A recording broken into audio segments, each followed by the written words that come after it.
Assalamualaikum warahmatullahi wabarakatuh. Perkenalkan, nama saya Najatul Hija.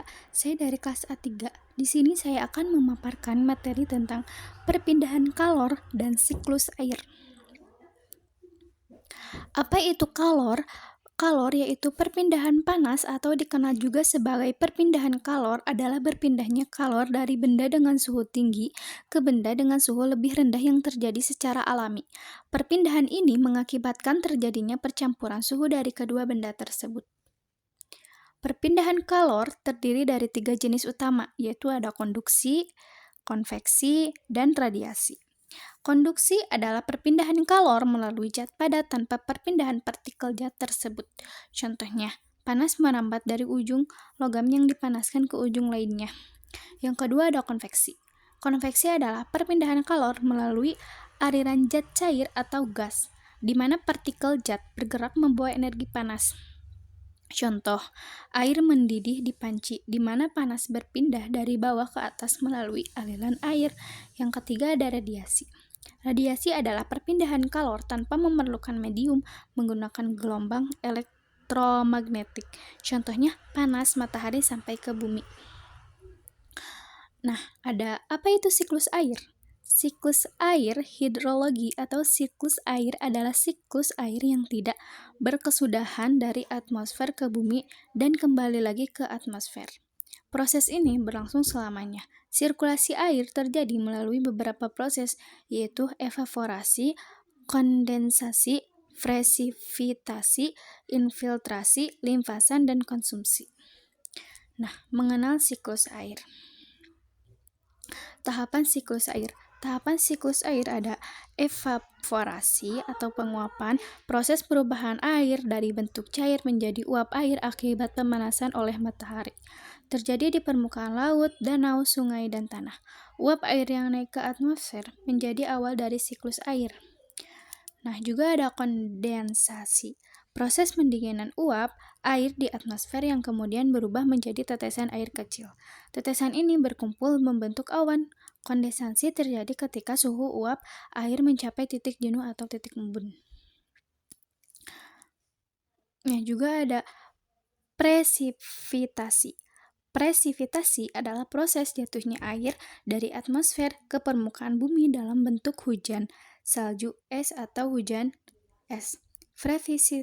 Presipitasi terjadi ketika tetesan air atau kristal es di awan menjadi cukup besar untuk jatuh akibat gravitasi. Yang keempat ada infiltrasi. Infiltrasi adalah proses penyerapan air ke dalam tanah. Air yang meresap menjadi bagian dari air tanah yang kemudian dapat digunakan oleh tumbuhan atau mengalir menuju sumber air seperti sungai dan danau.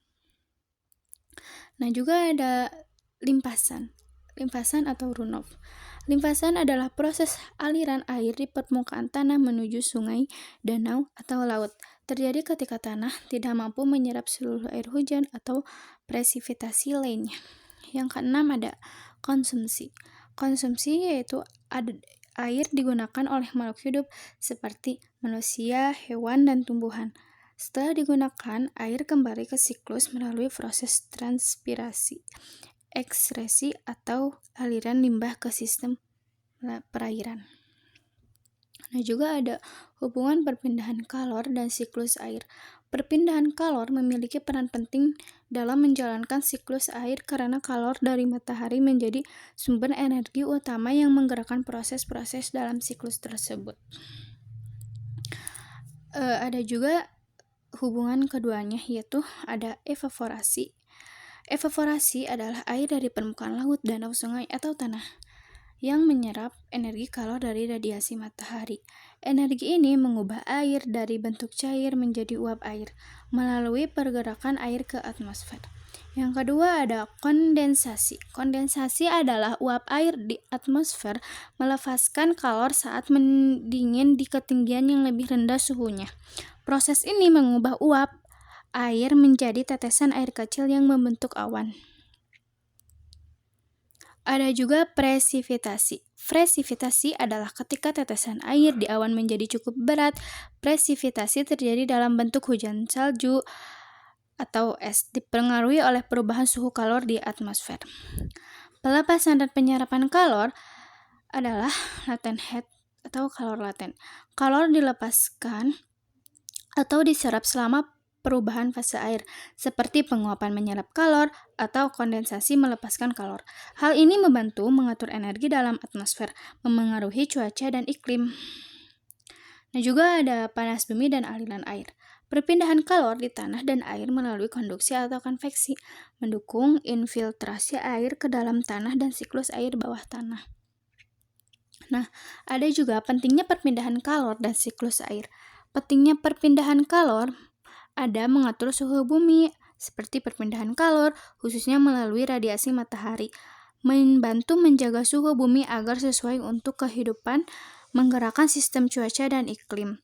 Konveksi dan radiasi kalor di atmosfer menciptakan angin, air laut, dan pola cuaca.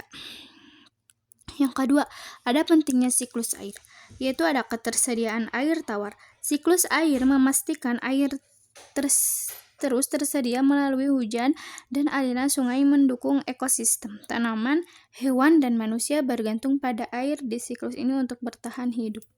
Mengatur iklim dan cuaca. Proses siklus air seperti penguapan, kondensasi memengaruhi pola cuaca dan distribusi hujan. Membersihkan lingkungan.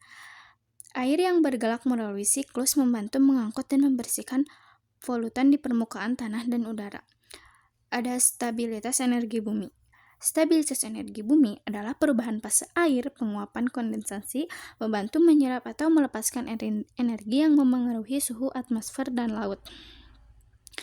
Nah, kesimpulannya yaitu adalah perpindahan kalor dan siklus air saling terkait dan berperan penting dalam menjaga keseimbangan alam, mendukung kehidupan, serta memengaruhi lingkungan fisik dan biologis di bumi.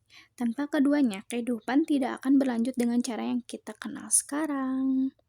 Terima kasih. Wassalamualaikum warahmatullahi wabarakatuh.